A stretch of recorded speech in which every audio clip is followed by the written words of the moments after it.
जाति विहीन समाज की स्थापना हो ही नहीं सकी। सारे लोग जिस दिन खड़े हो जाए, जाति विहीन समाज जो है सारा अपने आप ठीक हो जाए, सारा ठीक हो जाएगा। लेकिन वो हम कर नहीं सकते, हमारे शास्त्र करने नहीं देंगे। शास्त्र और धार्मिक लोगों ने तो सब अड़चन डाली। ये धर्मों की ही बनाई हुई व्यवस्था से सब छूट जाए, उसकी खेती को राजनेता लोग काट रहे हैं। तो हमको ऐसे स्पिरिचुअल लोग चाहिए, ऐसे आध्यात्मिक गुरु चाहिए जो उस भेद को हटाकर खड़े हो जाए, कलरलेस हो जाए। क्या हमारे ऋषि या हमारे आज के साधु संत कलरलेस हैं? नहीं, वो कलरलेस हो नहीं सकते। उनके अंदर भी वो भेदभाव है, तो वो भेदभाव समाज में चल कहाँ से आएगी? बातें तो सारी बड़ी बड़ी उन्होंने कह दी, परमात्मा की, दिव्यता की, आतंकवाद के विरोध की, देश प्रेम की, लेकिन आप तो हिंदू बन के खड़े हुए, आप तो ब्राह्मण बन के खड़े हुए, आप ये बन के खड़े हुए या महात्मा ही बन के खड़े हुए। पहली बात तो महात्मा शब्द से ही मेरा विरोध है।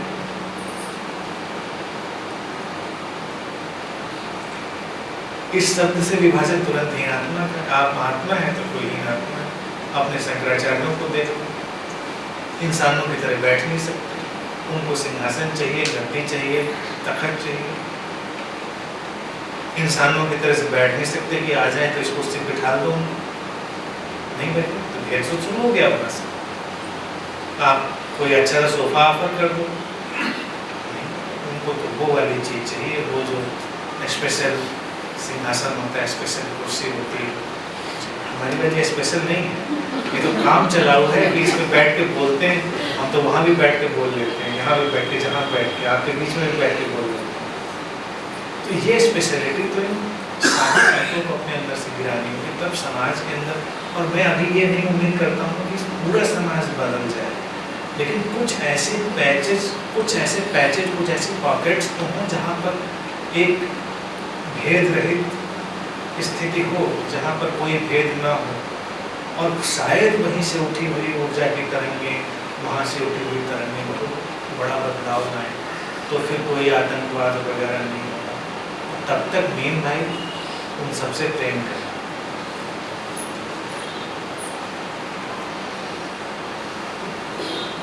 जो रिसेंटली आया है कि इंडिया का रैंकिंग आई है कि वायलेंट कंट्रीज में इंडिया का नाम आ गया, अफगानिस्तान, पाकिस्तान के, जबकि इंडिया बहुत ही शांति और हारमोनी और पीस के लिए मशहूर था। तो ऐसी कौन सी एनर्जी, ऐसी क्या बात हो गई कि इंडिया वायलेंस में जो है बहुत आगे हो गया? इंडिया देखिए वही हो गया, यहाँ पर जो भेदभाव वाली चीज़ें बनी प्रारंभ से, उन्होंने तोड़ते तोड़ते यहाँ पर उस वायलेंस को, उस फ्रेगमेंटेशन को, उस डिविजिवनेस को, उस विभाजकता को बिल्कुल चरम पे पहुँचा दिया।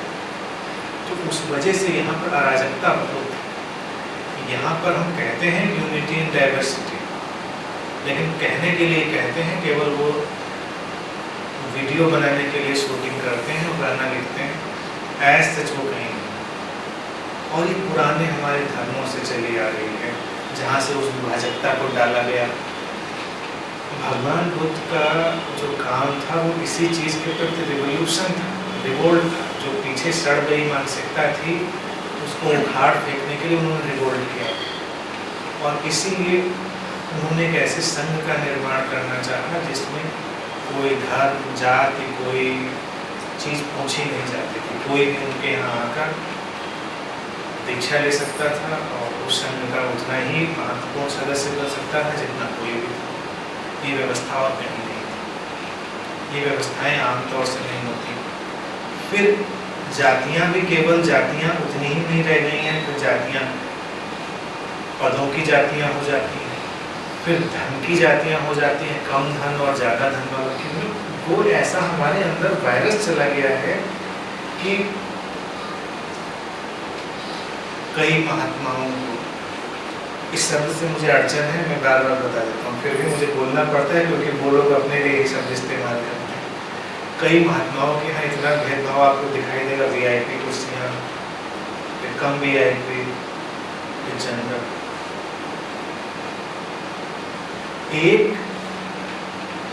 संबुद्ध व्यक्ति के यहाँ, एक संत के यहाँ कौन VIP? कोई नहीं। आप एंटर करें, आपकी आइडेंटिटी खत्म, वहाँ पर अपनी आइडेंटिटी खत्म करने आ रहे हैं कि वीवीआईपी रो में बैठने के लिए आ रहे हैं, लेकिन वो प्रमोट कर रहे हैं, उनको उनसे चंदा लेना है, उनको उनके अपने ऑर्गेनाइजेशन को उनके पैसे चलाना है,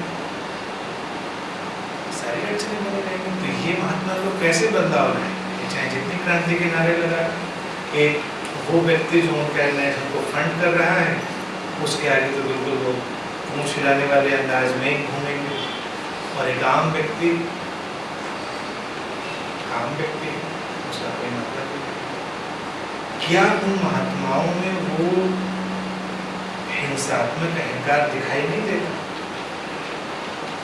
कभी उनसे आप आमना सामना करके देखिए, तो वो जो वायलेंस है in the name of love, वही डिस्ट्रक्शन की जा रही है। वायलेंस लव के नाम में नहीं होना चाहिए। प्रेम का मतलब यह है कि जब आप किसी के पास खड़े हैं तो वो व्यक्ति इतना सहज अनुभव करे, इतना अपलिफ्टेड अनुभव करे। महात्मा तो उसी को कहते हैं जिसके सामने आप जाएं और आपको ये एहसास हो जाए कि ये कितना महात्मा बना था, उसी को महात्मा कहते हैं। डेफिनेशन बिल्कुल क्लियर है। तो घर लौटते लौटते आपको लगने लगता है कि मैं किस गड्ढे में पड़ा हुआ हूँ, और यहीं से हिंसा शुरू हो जाएगी। और ये हिंसा फिर अभी तात्कालिक समय में हुई महेश योगी जी के साथ। महेश योगी जी जिनके शिष्य थे शंकराचार्य थे, और आगे शंकराचार्य को आना था। महेश योगी ने अपने अंदर इच्छा रखी कि मैं शंकराचार्य बनना चाहता हूँ। ये इच्छा ही गलत पहली बात रखी कि शंकराचार्य बनना चाहता हूँ, क्या बन के करोगे शंकराचार्य, लेकिन चलो इच्छा रख ली, कोई बात नहीं। तो गुरु जी ने उनके कहा कि देखो तुम कायस्थ और शंकराचार्य ब्राह्मण ही बने। तो उन्होंने कहा फिर मैं शंकराचार्य से बड़ा बन के एकदम दिखाऊंगा। किया भी उन्होंने। एक तरह से देखा जाए उनकी स्थिति शंकराचार्य से भी बड़ी हो गई, लेकिन ऐसे सच्ची क्या है? और अगर महेश योगी प्रतिभाशाली थे तो उन गुरु जी को उनको आगे क्यों नहीं बढ़ा देना चाहिए था? महज इस बात से कि वो कायस्थ थे, ब्राह्मण नहीं थे। यही भारत के विध्वंस का यही कारण। यहाँ सब समूहों के वध होते हैं और उपलब्ध के अंगूठे काटे जाती है, यही है और क्या, यही चल रहा है। और यहाँ पर जब तक हम ऐसे आध्यात्मिक लोग नहीं डालेंगे जिनके अंदर एक कलरलेस चीज आ जाए बिल्कुल, तब तक वो सब चलता रहेगा। तब तक हम केवल बातें करते रहेंगे।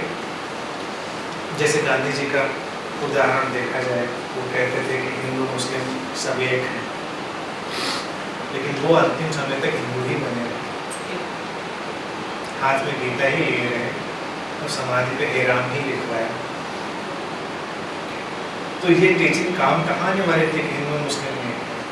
आप एक ऐसे व्यक्ति बन जाते जिसके हाथ में न गीता है न, मैं नहीं करे सारी किताबें दे देते, वो थोड़ा फनी लगता, क्योंकि मैं कभी ये नहीं कहता, जैसे बहुत सारे जो ऐसे एकता वाले लोग होते हैं कभी गलती से मुझको ही बुला लेते हैं हम बोलने के लिए, सारे निशान ये भी वो भी सब बना हुआ है, सारी किताबें रख दो, बड़ा फनी सा, इतना बोझ उठाने की जरूरत क्या? आप कुछ भी मत रखिए, ज़्यादा अच्छा है। आप बिल्कुल प्लेन वॉल के सामने बैठे, कोई निशान नहीं, कोई कपड़ा नहीं। अब एक जगह में कहीं बोलने गया था, उस सज्जन ने कहा, डॉक्टर साहब भी साथ में थे, तो कहने लगे कुरान मुझे चाहिए। सारी किताबें इकट्ठी करनी लाइब्रेरी में, कुरान रह गई। और उनका मठ हिंदू मठ, वो दिखाना चाहते हैं कि हम सर्वधर्म संभाव में यकीन करते हैं, मैंने बाइबल भी है, कुरान भी है, धर्म भी है, लेकिन है तो ये हिंदू मठ। कैसे काम चलेगा? तो गांधी जी की समाधि पे अगर हे राम न लिखा होता और उन्होंने हाथ में गीता न रखी होती तो ये बात काम की हो सकती थी कि हिंदू मुस्लिम कलरलेस हो जाते। आप कहते कि मैं एक इंसान की तरह व्यवहार कर रहा हूँ, मैं न हिंदू हूँ न मुस्लिम, मैं कुछ भी नहीं। तो ऐसे व्यक्तियों का प्रभाव व्यापक पड़ता, और ये कर सकते थे। ऐसे व्यापक लोग भी, प्रभावशाली लोग भी ये नहीं कर पाए, कहीं ना कहीं उनके अंदर नासमझी बनी रहेगी। नेता थे, कबीर ने करके दिखाया। कबीर ने करके दिखाया, कबीर ने जिया उसको, बुद्ध ने जिया, कबीर ने जिया, इन सब ने जिया इसको।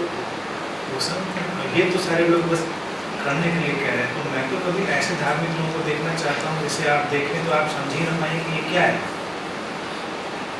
हिंदू है, मुस्लिम है, ब्राह्मण है, क्षत्रिय है, क्या है, आप समझ ही ना पाए।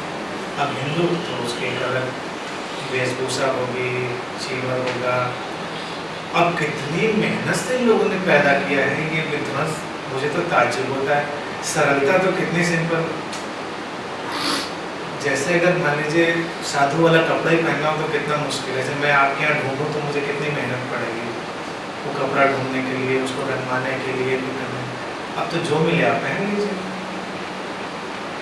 कोई ऊंचा कपड़ा पहन रहा है, कोई नीचा कपड़ा पहन रहा है, तो कोई अलग तरह की दाढ़ी रखेगा, तो उसमें एफर्ट कितना इन्वॉल्व, मेहनत भी कितनी, यानी कि डिफरेंट होने के लिए, विभाजन करने के लिए कितनी मेहनत। और ये उन चालाक लोगों ने मनुष्य के मन में डाल दिया पहले से ही कि ताकि उनका एक्सप्लॉयटेशन किया जा सके। अगर विभाजन ना हो तो व्यक्ति का शोषण संभव नहीं, तो हम प्रेमपूर्ण हो सकते हैं। और धीरे धीरे धीरे धीरे करके ये चीज़ व्यक्ति के खून में उतर आएगी। उस खून में उतर जाने की वजह से इतना विध्वंस और इतनी अराजकता है। और ऐसा ही नहीं कि भारत में, बहुत जगहों में है। हमको वैसा ही एक पैच, एक पॉकेट क्रिएट करनी होगी जहाँ पर लोग प्रेमपूर्ण हो सके। आप वैज्ञानिक बातें लिखी लोगों ने, हम उनसे पता होगा और छोटी पूजा से पूरा करना। हाँ वैज्ञानिक बातें तो इतना, जिसमें भगवान कहते हैं सर इतना पता नहीं बच्चे पैदा कैसे होते हैं, कहानी कैसे होती है। फिर एक चीज़ और है कि दुनिया दूसरे कैसे हिंदू, बाकी मुस्लिम, क्रिश्चियंस, ईसाई और फिर होंगे, तो वो कहाँ से पैदा होंगे।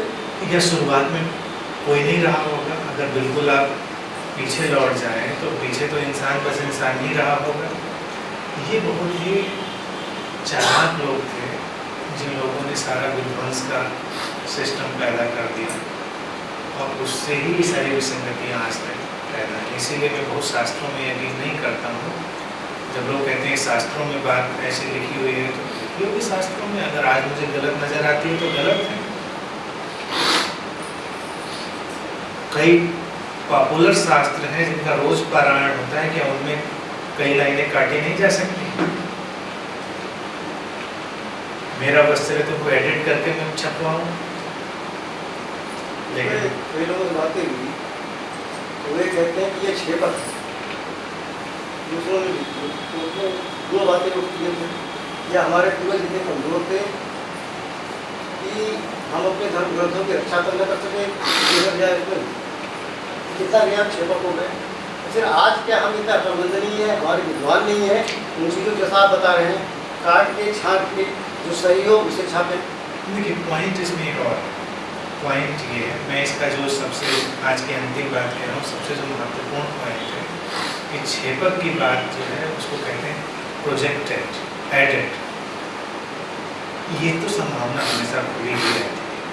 धर्म ग्रंथों की रक्षा करने का कोई मतलब नहीं, वो तो ऐड किया ही जा सकता है, कोई भी उसमें कालांतर में ऐड कर सकता है। और कभी ऐसा कोई भगवान बैठ के डिक्टेट थोड़ी कर रहा था किसी को, लिख तो इंसान ही रहा था। इंसान का आदर्श इंसान ही नहीं मानते सब, तो भगवान मानते हैं। लिख तो इंसान ही रहा था, तो वो तो कुछ भी लिख सकता है। प्रतिभाशाली व्यक्ति उसमें कोई भी है, हम पूरा भगवान मानते हैं, लिखने वालों को, लिखने वालों हम भगवान मानते वो हैं। हमारी समस्या है। तो मैं इसमें जो प्रस्ताव करता हूँ मेरा ये है कि ना तो उसमें सुधार की ज़रूरत, ना उनमें उलझने की ज़रूरत है। हम सीधे सीधे पूरा का पूरा उनको छोड़ के आगे बढ़ जाएं। ये सबसे सही रास्ता यही है, क्योंकि उनमें सुधार करने की कोशिश भी उन्हीं से उलझना है। यानी कि उन्होंने जो गलती करी थी हम फिर से उनके शिकार हो गए, हम उन्हीं के शिकार हो गए। यानी कि उतने चालाक लोग हैं, उन्होंने हमको फिर से उलझा दिया कि हम वही किताब फिर से छापते हैं एडिट करके, हम भी छापते हैं, हमने पूरा का पूरा छोड़ दिया। हम कुछ नई धारा ही पैदा करते हैं। और भगवान बुद्ध ने अपने समय में यही किया था। कबीर की जो बात है, कबीर ने अपने समय में यही किया। हर जो संत है वो अपने समय में यही करता है। हम लोग भी यही कर रहे हैं और इसका ही कुछ परिणाम आएगा, बाकी और कोई संभावना नहीं। आज के लिए